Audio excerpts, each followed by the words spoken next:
Hi, I'm Selena from Annie's Bookstop of Worcester, and I'm here with Miranda James, or Dean James, as you can see. And he is a mystery writer. He writes cozy mysteries. And Dean, could you please tell us a little about yourself as a person? Sure, Selena. I grew up on a farm in north central Mississippi. My family had been in Mississippi since about 1833, I think. So 7 generations now, although there are other generations of my family living elsewhere. I think we're up to 9 generations. But grew up on a farm. I was an only child, and my parents, particularly my mother, read to me when I was small. And my mother swears that I had, before I could even read, I had memorized the little books like The Pokey Little Puppy and those little board books that you read to children those. And I just have always loved books. And along the way, I became interested in history, so much so that when I went to college, I was a history major, and then I went on to get a master's and a PhD in history before becoming a librarian and getting another degree. I was a very eclectic reader starting out, but I was around, I think, 10 or 11 when I was staying for a few days with one of my cousins and his family. And he had some Nancy Drew books. And I had never really seen a mystery before that I recognized, but this one was The Secret of Shadow Ranch, with the Nancy on a horse that's rearing up and a ghost horse in the distance. And that looked interesting. So while he was out mowing yards, I read The Secret of Shadow Ranch, and I've never looked back since. I've been hooked on mysteries ever since. Of course, I went on to other kids' books like that, and eventually on to adult mysteries. In my teens, I was a really big fan of Victoria Holt and Phyllis Whitney and Barbara Michaels, Elizabeth Peters, all the romantic suspense writers. And then I discovered English writers like Agatha Christie and Marjorie Allingham, and on and on and on. And I've, since, I've read thousands of them, since then. So. Wow. So for readers unfamiliar with your work, how would you describe what you write? It's very much influenced by Agatha Christie and writers like Elizabeth Peters, Marjorie Allingham, who's one of my favorites, and more contemporary writers like Anne George and people like that. There was one other name lurking in my brain, but now it's gone. But I tell people that the series I'm writing now, The Cat in the Sacks, is probably akin in many ways to the Murder, She Wrote books, the Jessica Fletcher TV series, except that my main character is male, not female. And that is something unusual in cozy mysteries, because they mostly have female main characters, because they're by and large written by women. But they're the type of mystery that I have, loved, amateur detectives, going all the way back to Nancy Drew.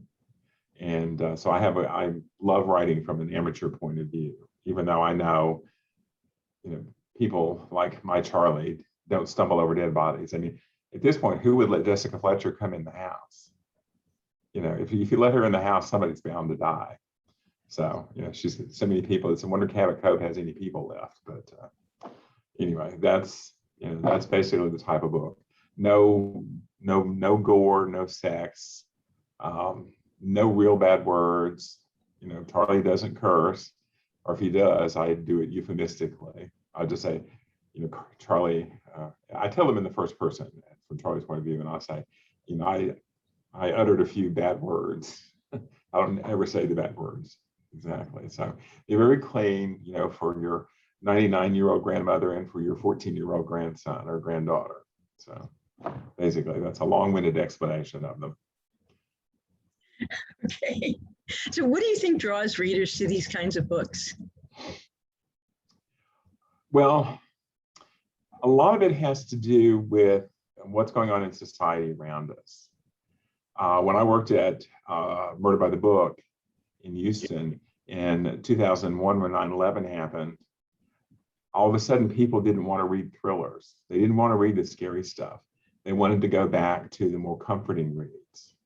like cozy mysteries like Agatha Christie and the classic Sherlock Holmes and things like that, because what was out there in the world was just too scary. They wanted things that reassured them that life could be okay, that something bad could happen and then it could be resolved and you could move on.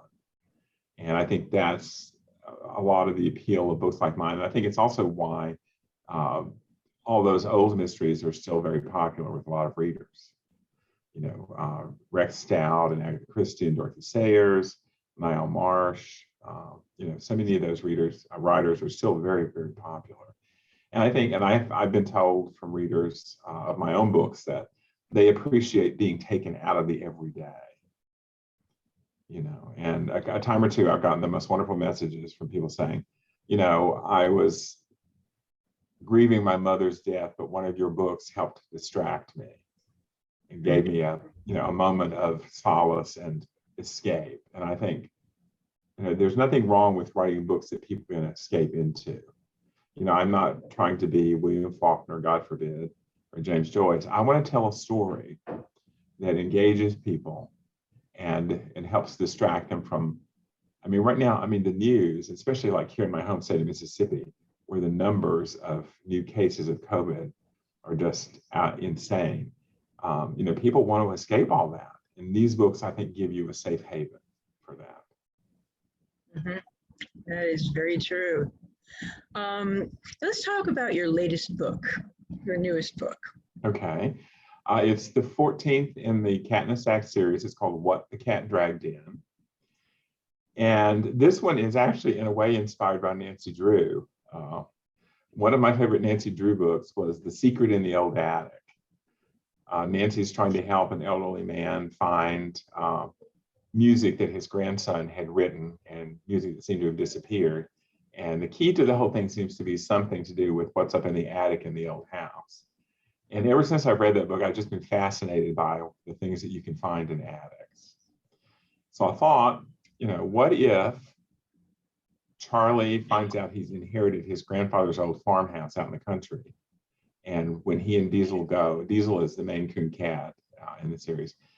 When he and Diesel go to examine it, what if they find a skeleton somewhere? And of course, it had to be in the attic because of, the Nancy Drew connection. And so that was my starting point for the book. And that's usually how my books start, with a basic idea like that. And then I just sort of go on from there and have to try to figure out, okay, who put the bones there? Who did the bones belong to, and so forth and so on. So, I like my plots to be sort of a voyage of discovery for me as well as for the reader. Mm-hmm. So that was the inspiration for your book, was the Nancy Drew book?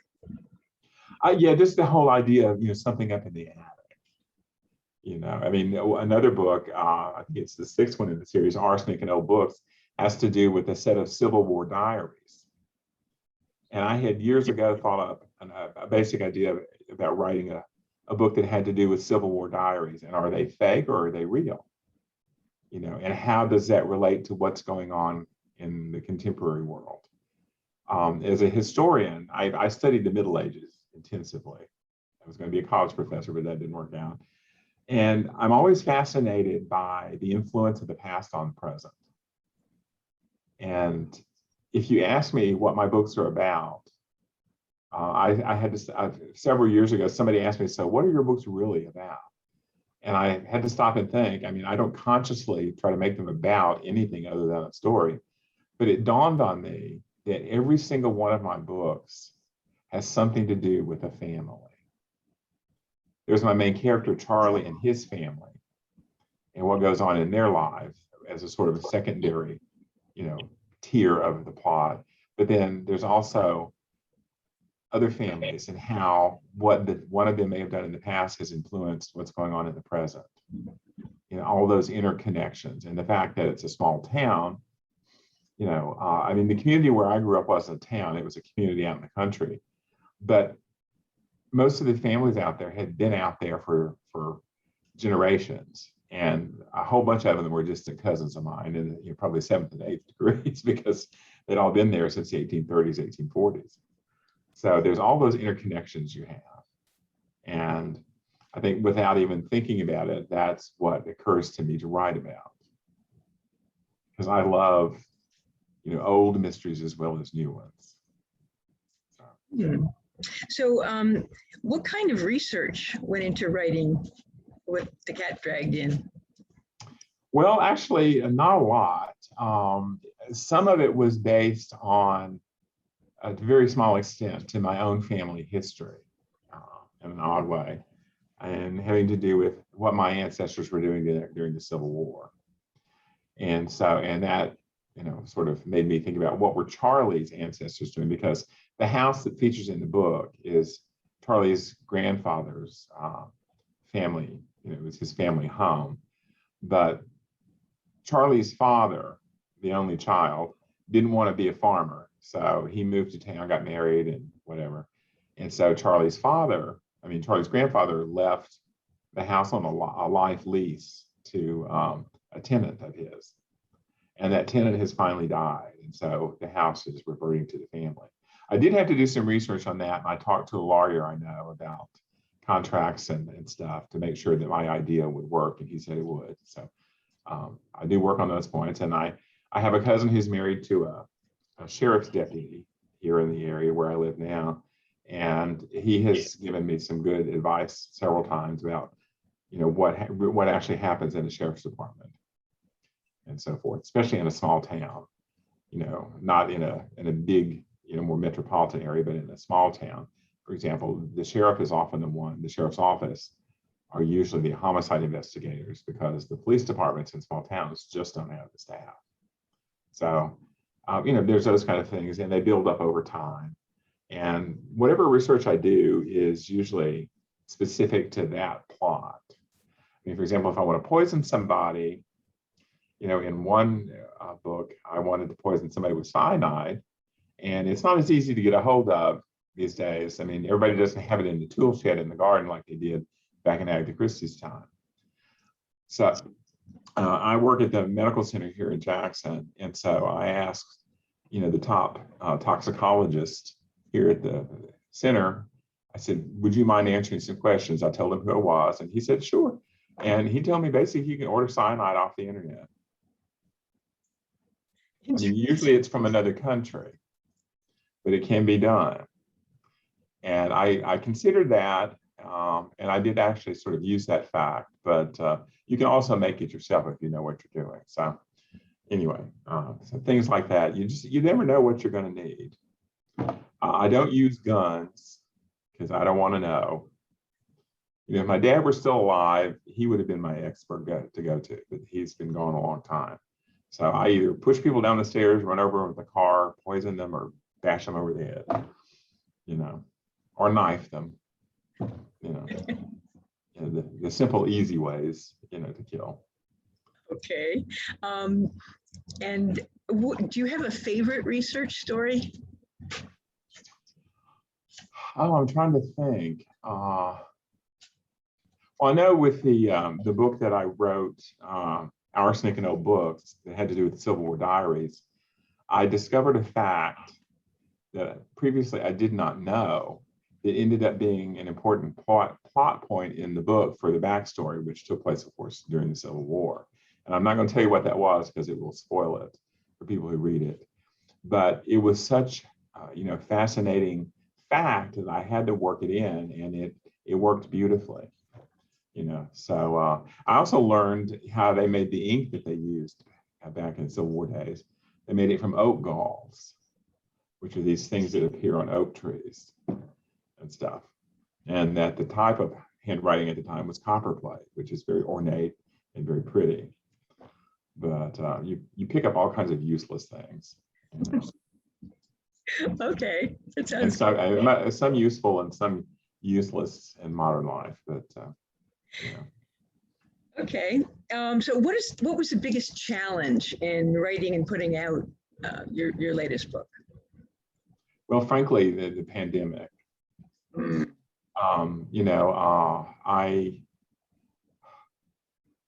I thought it wasn't affecting me in the early days, but I realized it was. It was, there was just this sense of we're sort of pressed into this little bubble if we want to stay safe.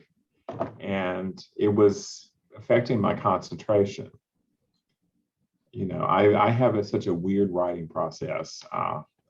It takes me forever to write the first 100 pages because I never feel like every time I start a book, I'm thinking, oh, everything I've done before was a fluke. And this is just not, this time I'm just not going to be able to do it. And that was even more so with this book.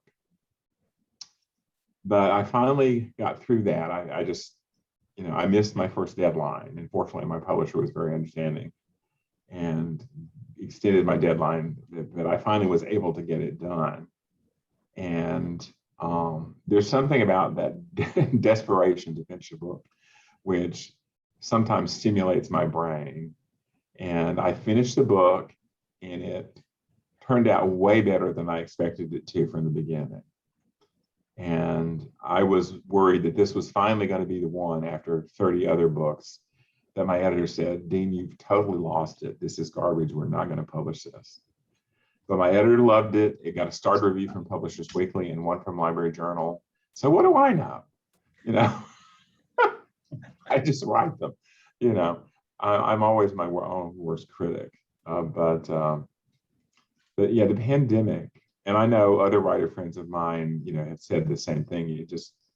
It's just in one of those sort of like dull gray clouds that's just sitting over us, and we still don't know when it's going to be lifting.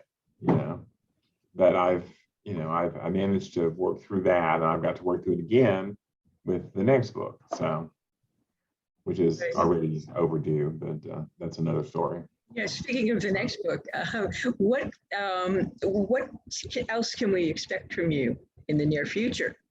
Well, the next book is due out sometime in the spring. It's called Kiss Me Deadly. It's, of course, a pun on the old book Kiss Me Deadly. And this has to do with a prodigal son who's come back to Athena, the little town in Mississippi that I created for my books. It's loosely based on Oxford, which is home to the University of Mississippi, or Ole Miss. And I love the story of people coming back, because going home again is always problematic. And in this case, this is someone who ran away at 17, didn't finish high school, to become a successful musician in California. And he's not been back in like 40 years. And he left some people with grudges behind him. So I always love exploring those things. And of course, good conflict, helps make tension and everything in your plots and stuff. And for the first time ever, I'm not one of those writers who sort of sees everything in my head. It's more just the thoughts just are there and I know what's happening. But for this one, I actually could see the final scene of the book. Well, the big scene, not the end of the book, but just the next to last big scene visually. And I thought, well, this is interesting. My subconscious gave me this idea. And I rely a lot on my subconscious because sometimes it knows more about what I'm doing than I do in the front part of my brain, so. But I think it's going to be fun. It's going to have to do with music and things like that, but it's primarily going to focus on, again, old relationships that are affecting what's happening now in the present. Not necessarily family relationships, but at least, people who knew each other long ago and are now confronted with one another again. And then after that, there are 2 more books under contract to take me to 17 books in a series. And hopefully there will be another contract after that. So we won't know for that probably a couple of years about that. So we shall see. All right.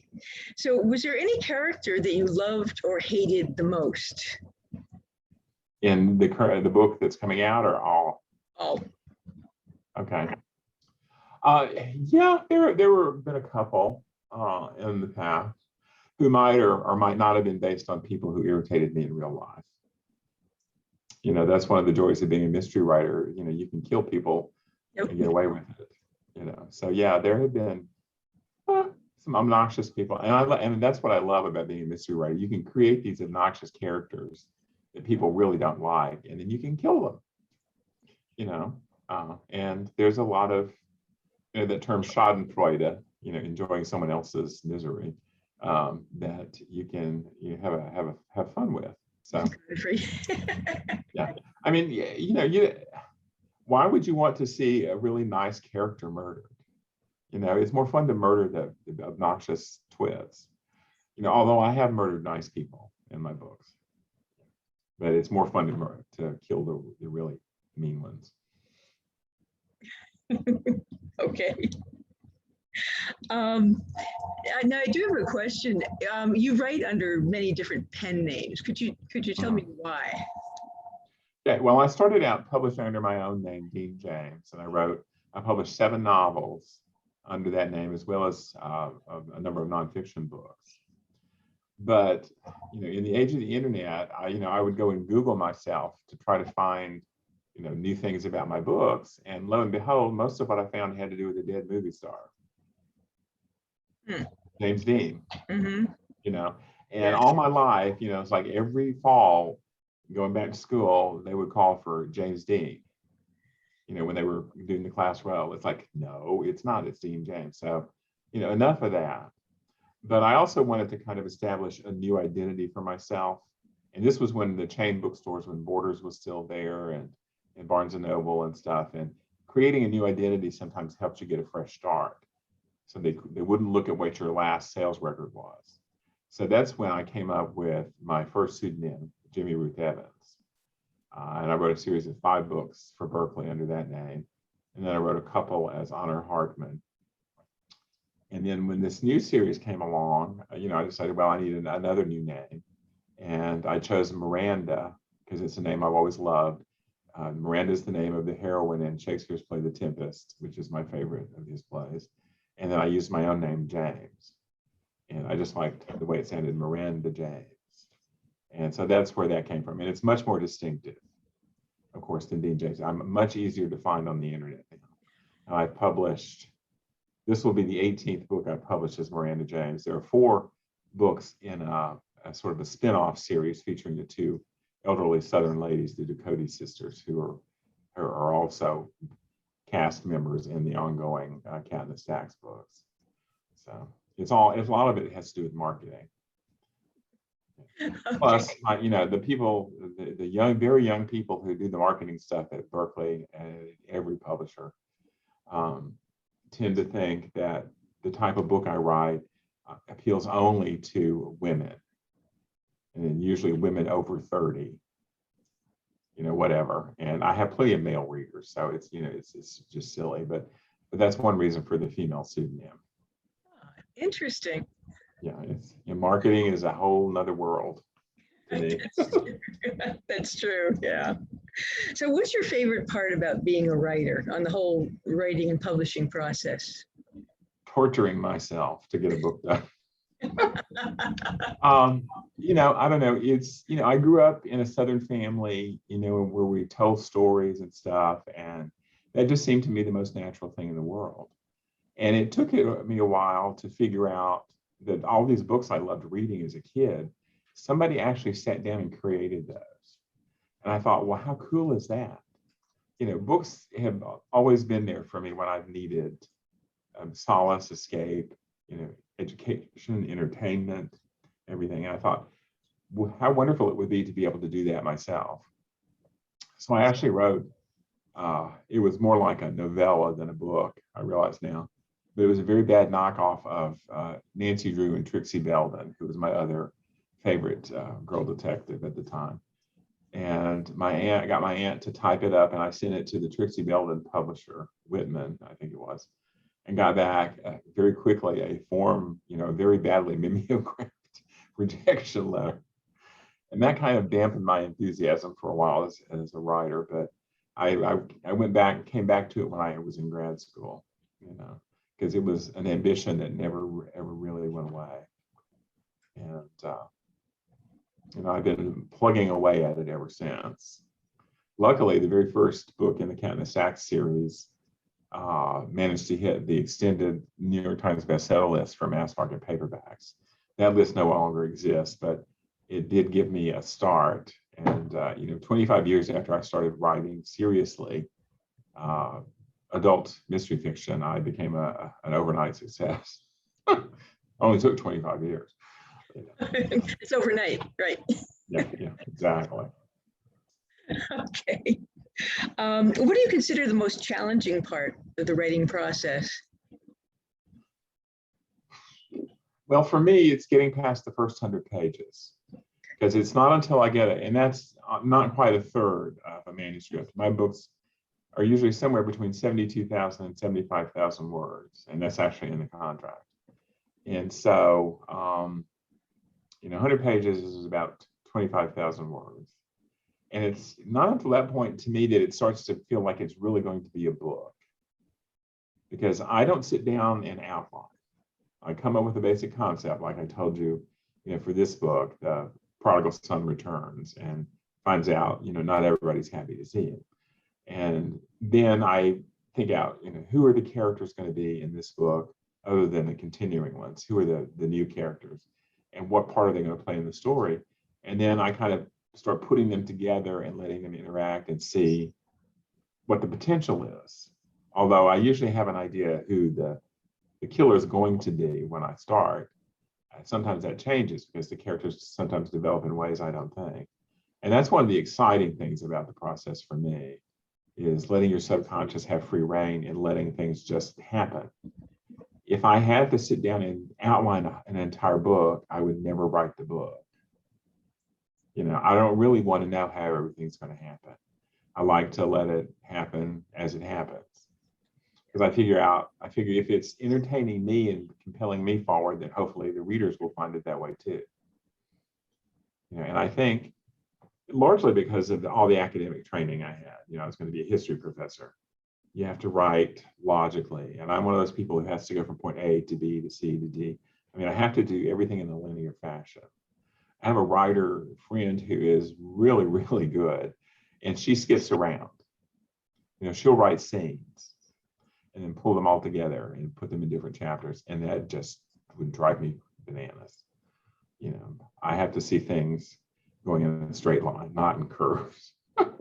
So I'm not sure I actually answered your question, but anyway. You did the most challenging part. Yeah. So what's been your favorite adventure during your writing career? Well, doing research sometimes, because the first one of the series I wrote featured a gay American vampire in a little village in England, and I am a devout Anglophile, and so getting to go to England for real and seeing what it was actually like. He was even better than I'd ever dreamed it was. I loved it, and I've been about 10 times or so over the last 31 years.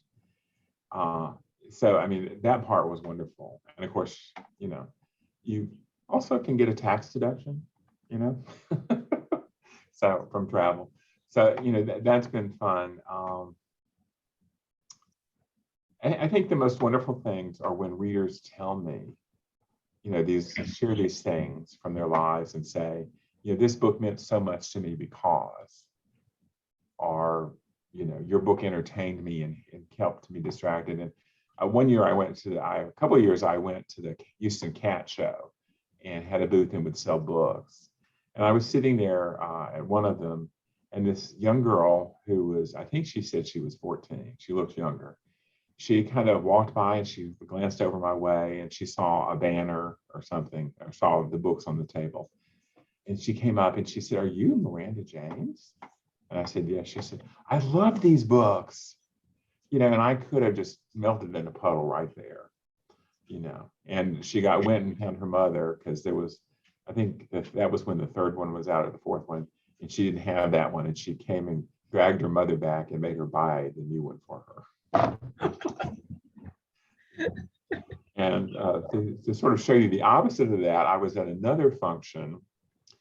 It was a library fundraiser thing, and I was sitting there with my 2 or 3 cat books, and this woman comes wandering up to the table, and she kind of looked at my books, and then she looked at me and she says, "I'm up to here with these books about cats."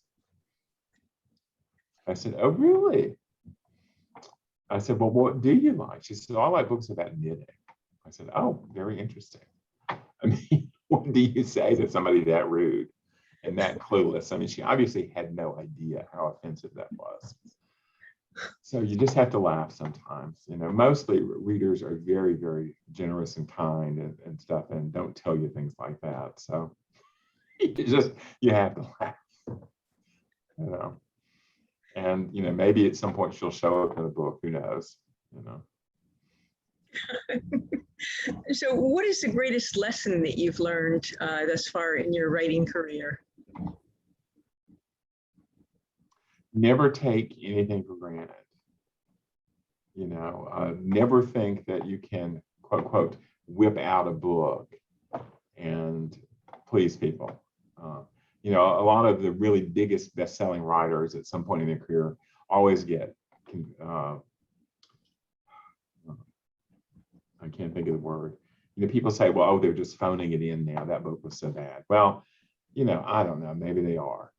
Honestly, don't know. You know, with my process the way it is, I mean, I can't do that. I mean, you know, every book is its own challenge, and it does not get easier for somebody like me. I mean, years ago, I used to do interviews with writers for Mystery Scene magazine, and I always had a couple of questions I would ask every one of them. I tailored the questions to them and what they wrote, but there were several questions that were similar, and I always asked them. First, I'd ask them, what's the hardest part of the book for you, the beginning, the middle, or the end? And, you know, what you know, basically challenges you to finish a book, you know? And I'll never forget Laurie King, who writes the wonderful, wonderful Mary Russell and Sherlock Holmes books that I love. I mean, Laurie's a brilliant writer. She told me, she says, along the way, somewhere around the middle of the book, she says, I start thinking, okay, this is absolute crap. This is a fluke. I don't know how I did this before and came up with anything, you know, readable. She said, but then I just push myself to finish and then send it to my editor and wait. And I thought, well, if Laurie King goes through those doubts, then it's okay for me to go through the same doubts. But I think, you know, that is the mark of a writer who really cares about what they owe to the reader. And what I owe the reader every single time is the best book I can come up with and the best story I can tell. And I get intimidated by that sometimes, you know, because I think, oh God, this is just going to be so awful. What am I doing? But then I push through and it turns out it's okay after all, you know, but it never gets easier. I mean, I will never be able to whip out a book, you know. I mean, the people who do, you know, good for them, but it's just not the way I work. And most of my friends would tell you exactly the same thing. Okay. So what piece of advice would you want to share with other writers? Well, for one thing, you darn well better be a reader. Right. You know, without reading the kind of stuff you're writing, how are you going to know what's good and what's bad? What's going to pass muster? You know, and you need to read the good books and the bad books and learn to tell the difference between them. You know, and you don't need to learn to, you know, you don't want to ape anybody else's style, but you also, especially if you're going to write mysteries, you have to know what's out there. If you suddenly decide, well, I'm going to write about a very strong-willed female medical examiner, you know, then you need to know that that's been done. You know, not always well, but it's been done. Years ago, I went to a writers group get together, and this woman was going about saying, well, this is what I'm writing, and it's so fresh and it's so new. And at that time, I could have told her at least 3 different writers who were writing the same thing. Do your research. And I also say, you know, if you're going to write genre fiction, commercial fiction, then write the type of book that you love reading. If you love dystopian science fiction, then that's what you need to write. You know, writing cozy mysteries and you haven't read any and don't really know what they're like, then you're going to write a bad one. You know, because one of the things about genres all have tropes and conventions and things, and it's fun to play with them and break them, but you have to know what they are to do that and to do it right. You know, so read good books, read bad books, learn to tell the difference between them, and write things that entertain you, because if you're not entertaining yourself at some level, then readers are going to see that and they're going to put the book down. That is excellent advice. Absolutely Thank you. perfect. I've had to learn that the hard way myself, and I've heard it, from other people. And the other thing, the late Bill Kreider, who wrote the wonderful Sheriff Dan Rhodes mysteries set in Texas, once told me the best 4 words of advice he ever heard for writers was keep butt in chair. Mhm. You can talk about writing all you want to, but sitting down and doing it is what gets the job done. And I have to remind myself of that with every single book. Yep, that's extremely important too. Yes, perseverance is important. Right. So are there any groups, clubs, or organizations that you'd recommend to other writers that might have helped you in your career? Well, if you're, mysteries, there is Mystery Writers of America. And you can join as someone who is not yet published. You can be an affiliate member, and there are chapters around the country. There are lots of useful resources from Mystery Writers of America. Romance Writers of America is another one. Chapters all over the place. Science Fiction Writers of America. So for those who are interested in genre writing, those are good. Check and see what's going on in your town. You can check with your public library, if you've got one of any size, and they may be aware of writing groups. I used to belong to a critique group in Houston before I moved back to Mississippi, and they were enormously helpful. Helped me hone my eye as to finding the things in my writing that weren't working right. So, don't always rely on grandma and your cousin Sissy to tell you you're wonderful. You're going to have to get used to criticism. Some people are not good critics, and you have to figure out who they are in certain writing groups. And you have to learn to understand who really knows what they're talking about and listen to them. Because nobody writes a perfect book the first time out. Right. Jane Austen didn't. Shakespeare had to toil over his plays. So, I'm not getting above myself and saying, okay, nobody can touch this. There are writers who have gotten to that point and, who wouldn't let their prose be touched because they were so famous and sold so many books, and it showed. Everybody needs to be edited. Okay, great. Now I've got some questions for you about you as a person. What is one thing that most people don't realize about you? Probably that I have tattoos. Oh, really? Yeah. Yeah, I always, came across as this, sweet young Southern man who was so polite and everything. And at some point, I just sort of became fascinated by them and everything. And until I found there were many styles of tattoos, I would never have thought of getting one. But as I said, I'm a medievalist by training, and whatever. And my heritage is mostly from the British Isles. Little Native American, a little Swedish, and some other things thrown in, but by and large, it's mostly UK. And so I've been fascinated by Celtic knotwork and things like the beautiful Lindisfarne Gospels or the Book of Kells. So that's the style of tattoos I have. And it kind of, I get a kick when people see me and they realize I've got these tattoos, and it sort of makes them, do a double take. And so, and as I got older, I finally decided, I don't care what they think. I'm doing this for me. And yes, you can think I'm crazy, but I don't care. I did kind of notice when you lifted your hands. Oh, yeah. Yeah, I've got pretty full sleeves on both arms. So, and others elsewhere that you can't see. Okay. So what is or are your passions when you're not writing, and how do you make time for the things that you love? Well, I still love to read, and I usually read a little bit before bed every night. I have 4 cats, and they take up some time, and I love music.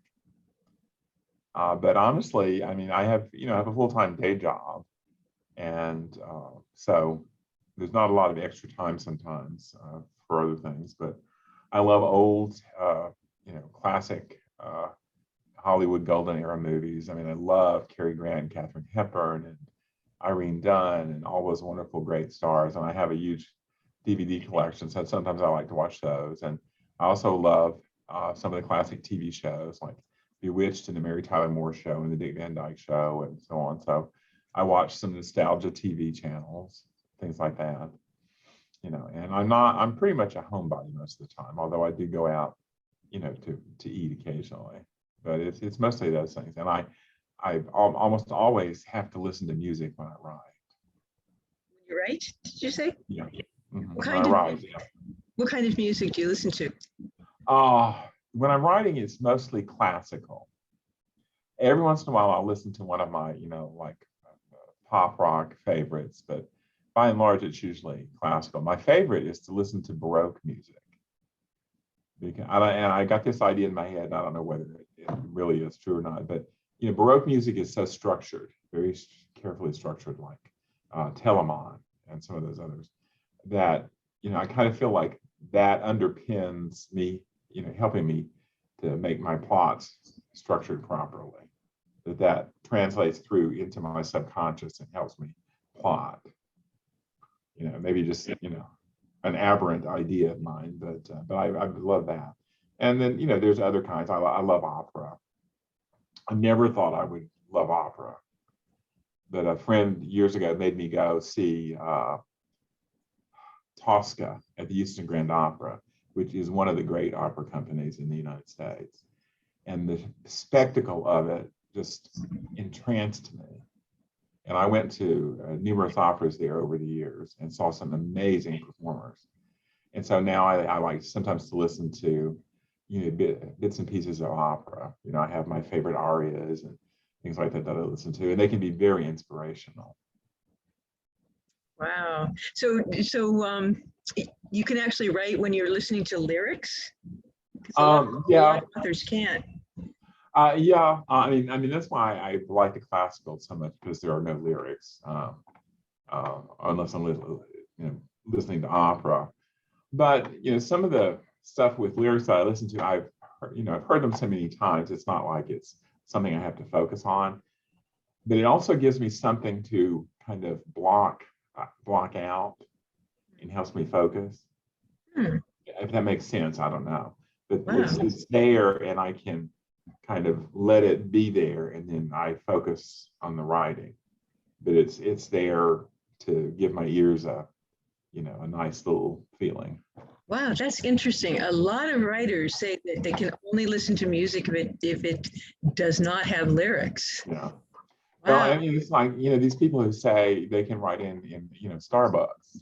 Yeah, exactly. I think that's crazy. Yeah. I would be too fascinated by the people. Right. And I'm too easily distracted when there are other people around. I want to know what they're doing.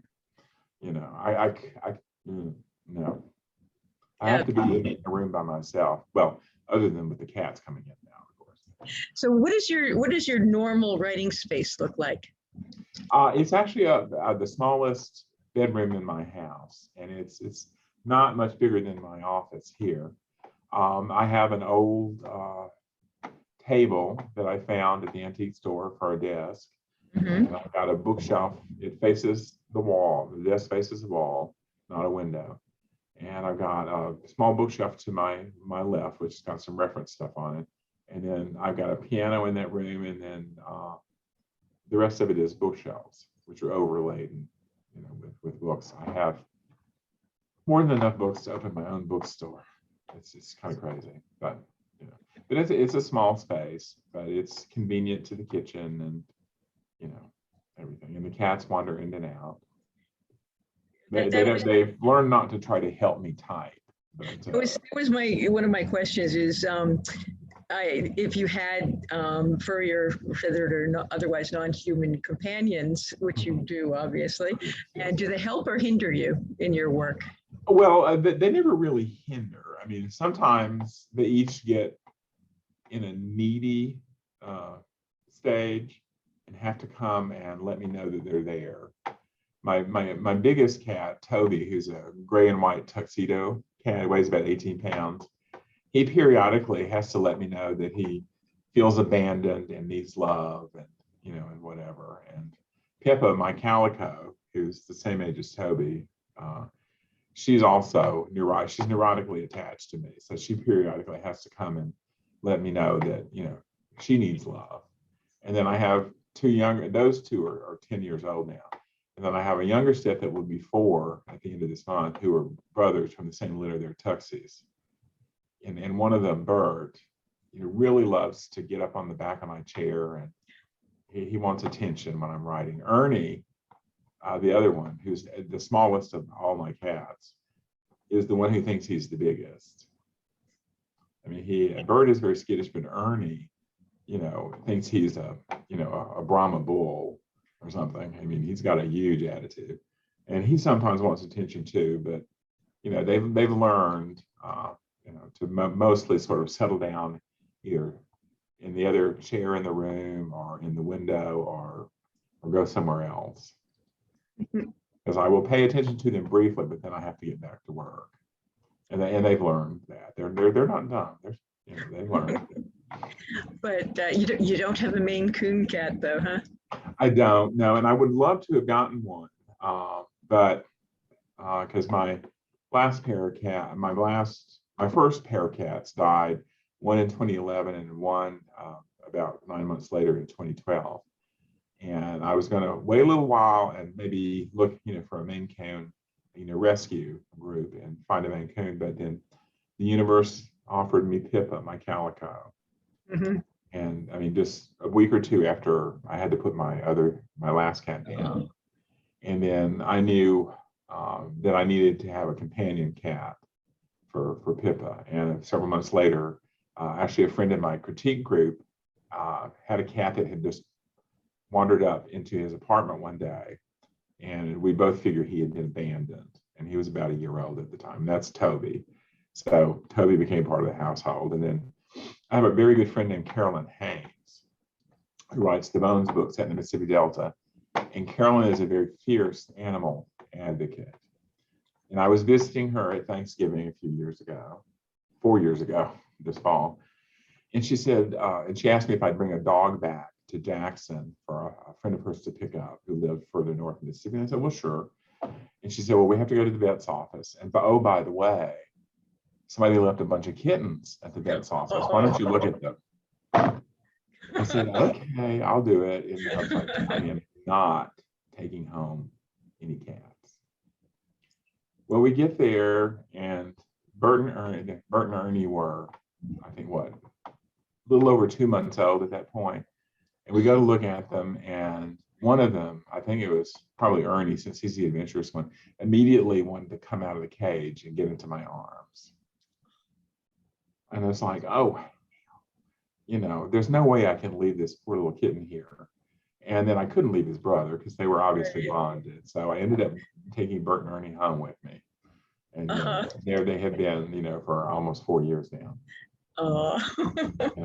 And I saw another kitten the other day at the pet store who was just adorable. And he was coming to the thing and he was sticking his paw out and wanting to engage. I'm thinking, no, you can't. You've got 4. You don't need 5. You've also got 4. I mean, honestly, if I had a big enough place and enough money, I'd probably have 17 cats, about a dozen dogs. I mean, Carolyn's house is overrun with dogs and cats, plus she's got horses. And I don't know how she does it. I couldn't. 4 cats produce enough litter. I mean, sometimes I think, they are inviting cats in while I'm gone during the day to use their litter box. So I love them. They're yes. I love them dearly. Yep. None named Diesel though. No. And I'll tell you the story because people always ask me, about the name. And years ago, a good friend of mine, who we were both friends of Barbara Merckx, who was Elizabeth Peters and Barbara Michaels. And we had been to Malice Domestic that year. And then Barbara lived, that was in the Washington area, and Barbara lived in Maryland. So Beth and I went to visit Barbara after the conference. And we get there, and I knew Barbara had cats and 2 or 3 dogs. So we get there, and we're sitting down and whatever, and then sort of across from the room from me walks in this huge thing that looked like a bobcat. And I'd never seen anything like it. And I said, and Barbara said, "Oh, that's just the Diesel. He's a Maine Coon." And that's the first one I ever saw. And he weighed about 40 pounds. And he was not overweight. He was just a big cat. If Barbara had ever had him measured by the Guinness record people, he probably would have been the biggest Maine Coon cat in the world. But anyway, and he was just the sweetest thing. He took immediately to bed. He climbed up in her lap, and she was pretty much stuck there, for the rest of the day.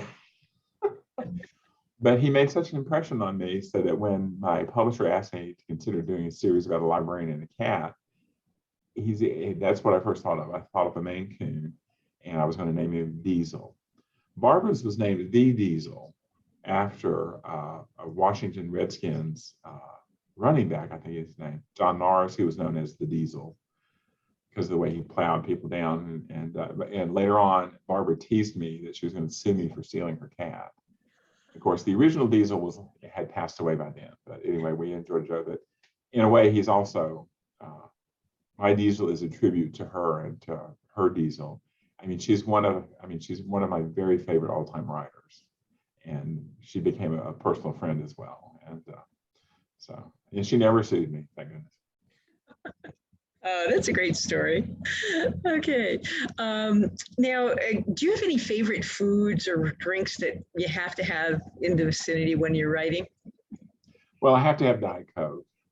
Mm-hmm. I'm terribly addicted, and I've got to get off the stuff. But yeah, Diet Coke. As for food, I don't tend to eat unless it's lunchtime or something and I'm hungry. In that case, it's probably like a ham sandwich or something, nothing fancy. I don't dare have chocolate near me. Right. Understood. Yeah. Or ice cream. Ugh. Okay. I just have 2 more questions for you. Okay. One is, where can people find your work besides Annie's Bookstop of Worcester? And I'm going to put in the plug that I always put in for Annie's. Of course. You can get any of Dean's or Miranda's books at Annie's. And if you call us at 508-796-5613, or you can send us email at orders@anniesbooksworcester.com. And where else can people get your books? Well, they're available, pretty much everywhere at the chain store, Barnes & Noble. Barnes & Noble has actually been very good to me. They've sold the books really well. And independent bookstores. I mean, I'm an independent bookstore fan, because I worked in one for 30 years. And I always make sure that I sign the new book for Murder by the Book. I was planning to go there in a couple of weeks over Labor Day weekend to do an event there. It was going to be the first live event there since the crackdown, the lockdown started back in March of 2020 or 2019. And but I've had to cancel because of, the cases in Texas, the cases here of COVID are just out of control. And they always, if you want a signed copy, they're always going to have them. They're at murderbooks.com. But they're at all the major, quote, quote, ebook retailers too.